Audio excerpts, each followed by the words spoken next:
I know what you're thinking, right? This is AEW. This is Jack the Jobber's terrain. Well, Jack is currently working on what happened at, so I've offered to come in and help on Graded. But I do have my flawless Jack the Jobber outfit to wear to make it feel like a standard experience. Sorted. This is AEW Double or Nothing Graded.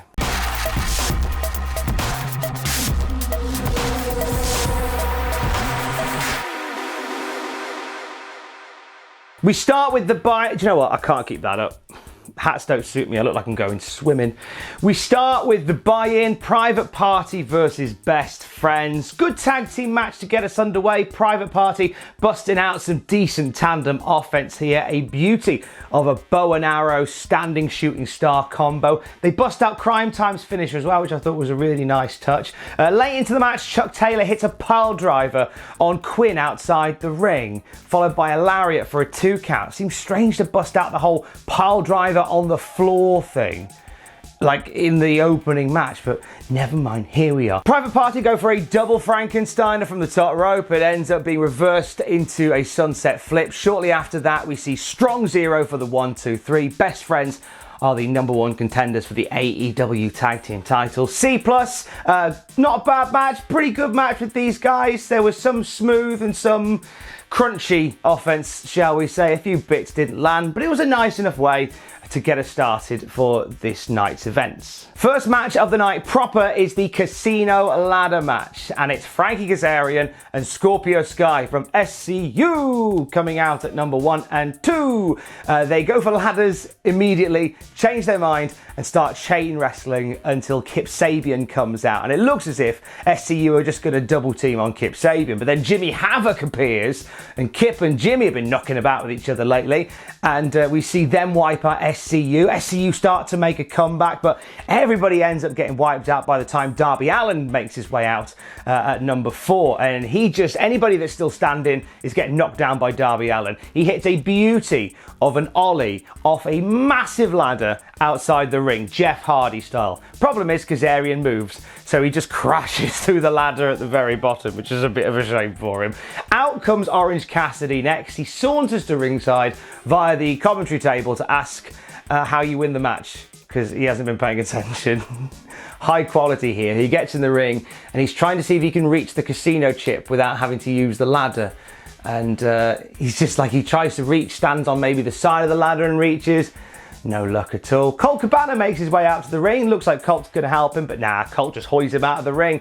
SCU wipe out Cabana. Cassidy gets back into the ring and he is a blur, just wiping out anything that moves in the ring at one point, taking out SCU completely. The ring is empty for when Joey Janela gets out there, and he's just diving on everything in and out and around the ring. Cleans house does Joey Janela. He clatters Kaz with a steel chair. Kip Sabian sees him off though, just in time for Luchasaurus to storm to the ring and just lay waste to everybody. Darby Allin gets back into this match at this point as well, and it's just as he's making his ascent up the ladder that the mystery entrant makes their way to the ring in the form of Brian Cage, led to the ring by Taz. They kind of teased Taz was going to be involved in this a little bit. Obviously, there's been issues with Taz and Darby Allin on the old QT, but earlier on in the buy-in, Excalibur made some comments saying, "Oh, well, Taz has had to go and take care of some business. Don't know what that's about." So signposted that. Out comes Brian Cage, obliterates everybody. There's a fun bit where Cage is climbing up the ladder and Orange Cassidy's jumped onto his back like a denim koala. And so while he's up there, he's then reaching for the chip. Eventually, everybody just pummels Brian Cage, chuck him outside the ring, drop one of the massive casino chips, which is part of the aesthetic for the evening, drops one of the massive casino chips on top of Brian Cage, and that's where he has a little sleep for a while. Orange Cassidy seems to come into his own from here. He squares up with Kip Sabian, throws him off the ladder. He throws Penelope forward off the ladder when she tries to get involved. He ends up getting double chokeslammed by Luchasaurus and Marco Stunt, who makes a little guest appearance to help out Luchasaurus, but with his own little ladder to stand on. which I thought was quite cute. Orange Cassidy's night is done when he gets a Death Valley driver off the apron onto the casino chip, which Brian Cage is under. This, I think, wakes Brian Cage up, because shortly after this, he's in the ring hoss fighting with Luchasaurus. Big buckle bomb to Luchasaurus. He military presses Darby Allin out of the ring while Darby's on a ladder. It looked like Darby took a really nasty tumble there, and then gets up, grabs the chip, and there he is. He's earned himself a future world title shot in his first night in the company. Brian Cage. This is a B for me. A lot going on in this match, but lots to love in this match. Everybody seems to get a shine doing something or other. And Brian Cage is a great get for AEW.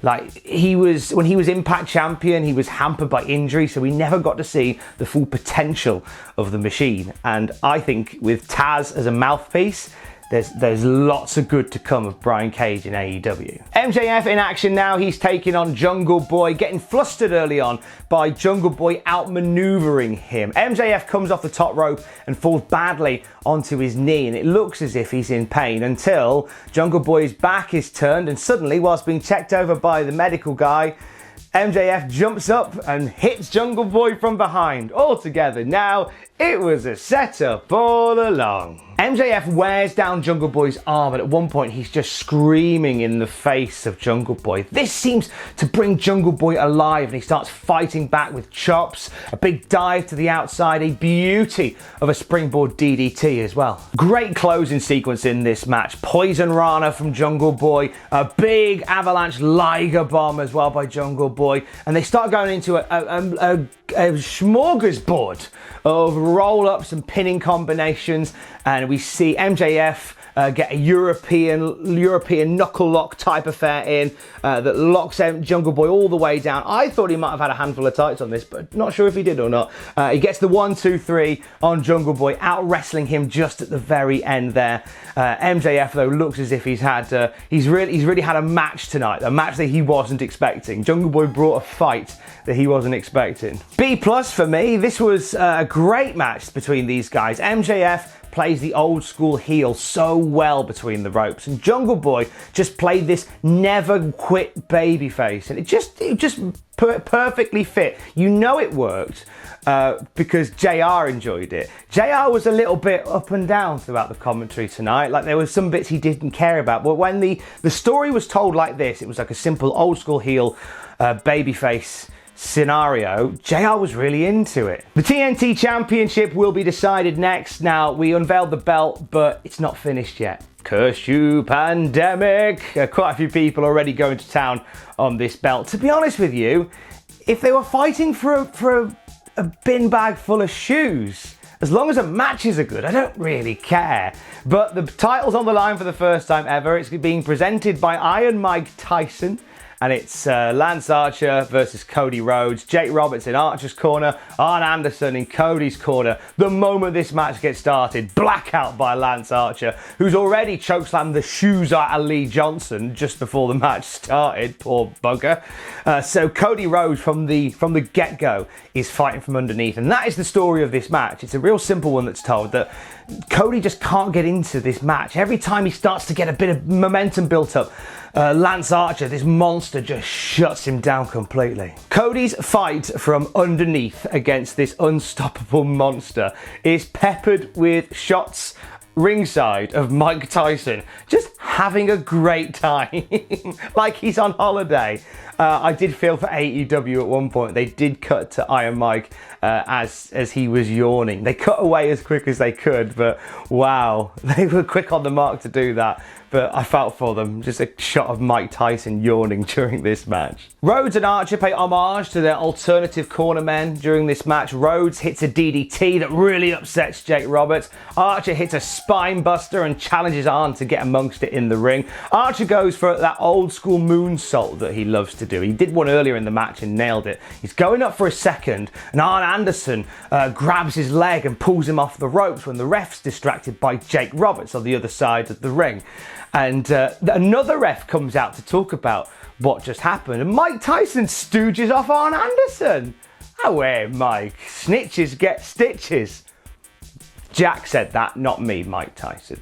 Eventually, the ref has just had enough of Jake Roberts mucking around ringside and Arn Anderson causing trouble, and he just sends Still Game to the back so these two can carry on. Jake Roberts is backstage for all of 30 seconds before he comes back out with the bag with the snack in, and he's planning to take the snack into the ring, and there's Mike Tyson whipping his shirt off, calling on Jake Roberts, who suddenly isn't so keen on punching Mike Tyson as he was on AEW the other night. So he's backing down, and as all this is going on, Lance Archer's going for the blackout. Cody reverses it into the crossroads, hits a second for good luck for the 1, 2, 3. Cody Rhodes is your new TNT Champion. Him and Mike Tyson had their arms raised at the very end of the match. Giving this one a B. Some really good storytelling in there. Like Cody's fights from underneath were really nice and varied. There was one really great moment where he kind of goes through the generations of Rhodes family finishers. The shuck and jive from Dusty,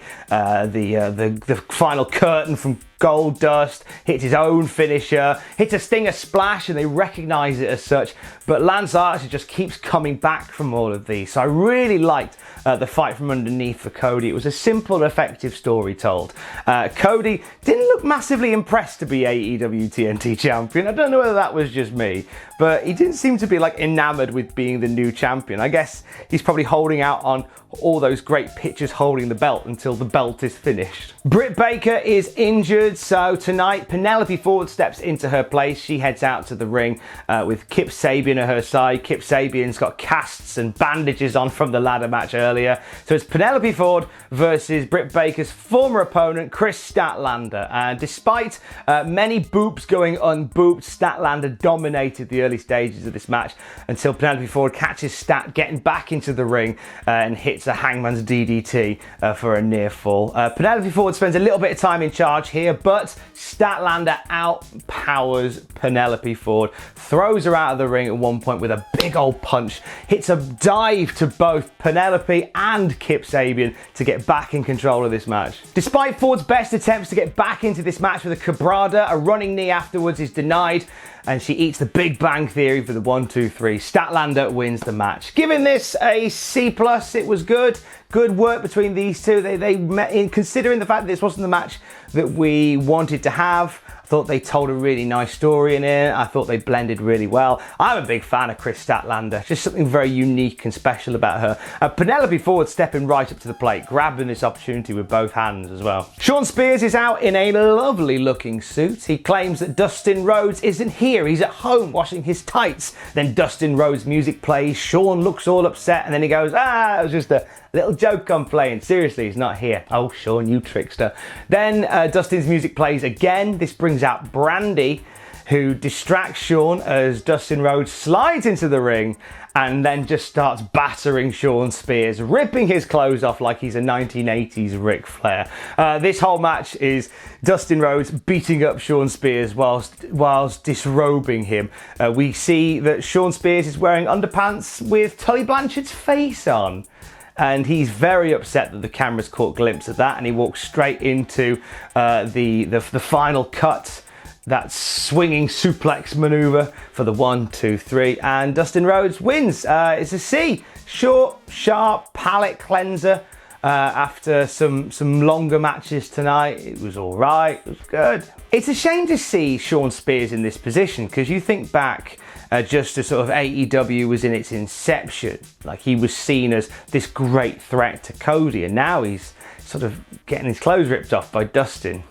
It just seems a shame that he rose so high and now he's just sort of a comedy character. I hope there's more meat on the bone for him to come. Nyla Rose faces Hikaru Shida next for the AEW Women's Championship. It's no count out and no DQ this one. Kendo stick clattering and dominance from Nyla Rose get us underway. We even see Shida get dropped through a poker table outside of the ring. She takes a shoe in at the start. Shida fights back there with a crossbody off of the stage. We see her hip toss Nyla Rose into casino chips, and she throws herself crossbody style at Nyla Rose, who is propped up against other massive casino chips. So Shida using the aesthetic to her advantage in this match. Rose keeps pushing, but Shida keeps surviving, managing to fight out through a powerbomb through the table in the corner to hit a Falcon Arrow off the top rope for a 2 count.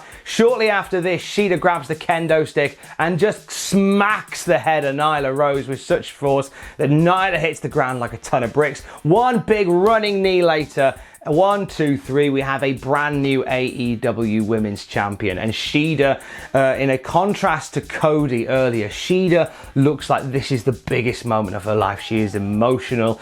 She is holding the belt with such joy. This felt like a real feel-good title change. This felt like somebody overcoming a monster in the women's division. Giving it a B, I think it was possibly one of the best matches of the night so far. I think one of the best Nyla Rose matches I've certainly seen as well. They brought out the best in each other in this one. Really excited to see more of Shida as AEW Women's Champion going forward. We move to the men's division now, and it's the AEW Heavyweight Championship match between Jon Moxley, the champion, and Brodie Lee, the challenger.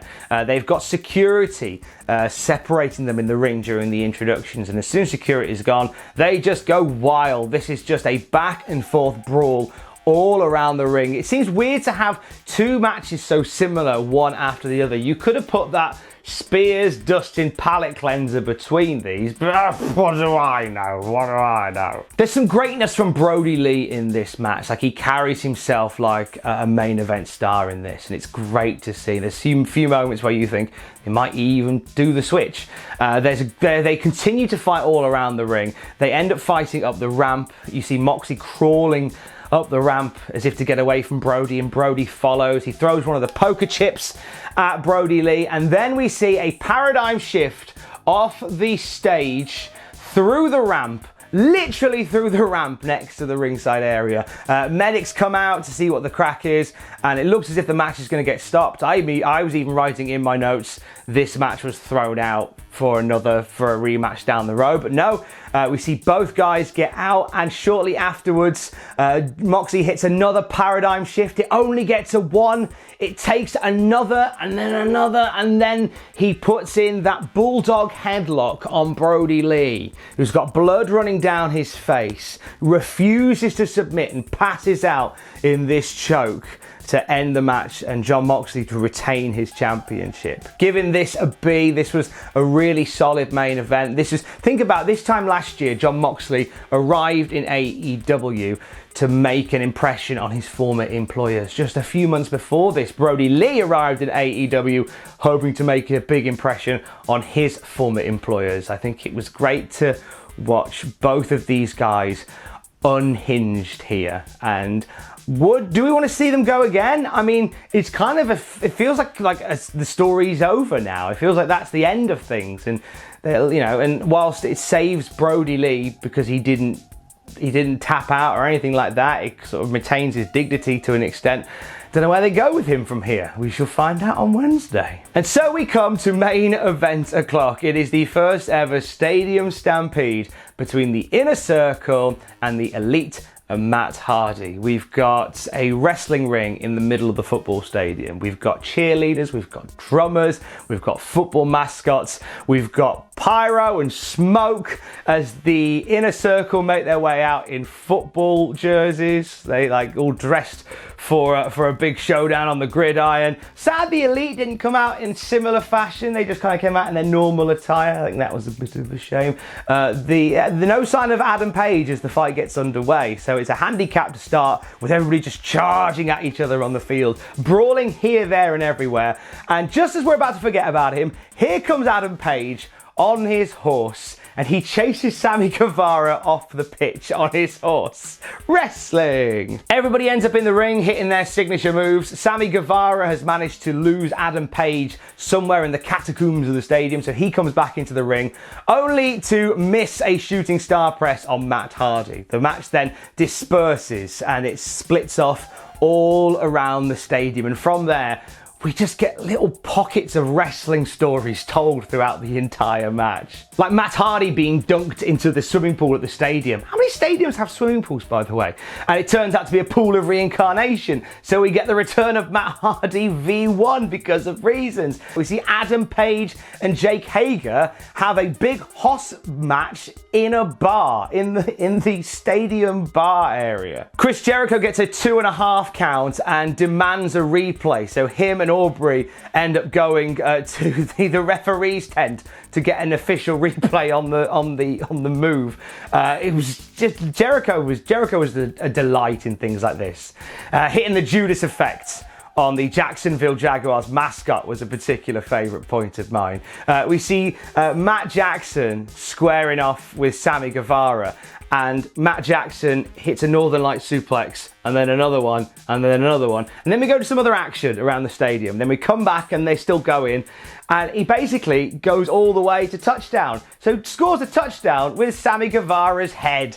And then when the referee claims that he spent too long celebrating, he gets super kicked in the face. Sammy Guevara recovers after he gets sprayed by sprinklers, only to be chased by Matt Hardy and Kenny Omega in a golf cart. He gets chased up into the crowd, and then once he's up there, he is distracted by the new and improved, upgraded Vanguard 1, the Neo 1. Distracted long enough for Kenny Omega to grab him, hit the one-winged angel from the bleachers through like what just looks like a wooden area beneath. If you could tell me what it was they landed on, that'd be great. Just sent crashing down through it. It fell about 6 or 7 feet. It was a cracking finish. 1, 2, 3, and the Elite and Matt Hardy win the first ever Stadium Stampede. That was a thing. I'm giving this an A. This was a very unique cinematic wrestling style offering from AEW. Very different to what WWE did, because we didn't have any of the music that surrounded it. It had less of that cinematic feel. It kind of felt a bit more rough around the edges. We had JR, Excalibur and Shivani doing commentary through the whole thing, which I think really helped some of the storytelling elements as well. Everybody played their part brilliantly. The Inner Circle at points were almost too funny that they made them babyface. Like Jericho was just a star in this. Guevara was a dream. Everybody did their part. This isn't going to be everybody's favorite thing. There are going to be purist wrestling fans who are going to wake up this morning and be incredibly angry that AEW did something so daft. But you know what? I enjoyed it. I thought it was good fun. Even if you only get your taste of AEW via Graded, I highly recommend you go out and watch this Stadium Stampede match if it sounds like something you like, because there is so much more in there that I haven't mentioned. Because if I was to sit here and talk to you about every little minutia of that match, this video would be far longer than it currently is. I encourage you to go and find it and watch it for yourself. You will love it. Overall, I'm giving AEW Double or Nothing a B. I thought it was a great show overall. There were some bits where I think some of the wrestling was a little bit off. I think some of the planning of the show was a little bit off as well. Like certain matches could have been in different places maybe. But overall, again, we're working in weird circumstances with these wrestling shows. And I think that everybody pulled together in AEW, and I really enjoyed watching it. As a guy who watches NXT on the weekly, I enjoyed the palate cleansing experience that was All Elite Wrestling. Now, I know Jack will have his opinions on the show, and I'm sure you can check out his Twitter for that. And of course, he'll have a few more when he gets back to doing Dynamite Graded on Wednesday. So big love to Jack, who will continue to guide your AEW journey from here. I'm just a visitor. I'm going that way now. I'm going back up my own end to Full Sail. Love you, bye.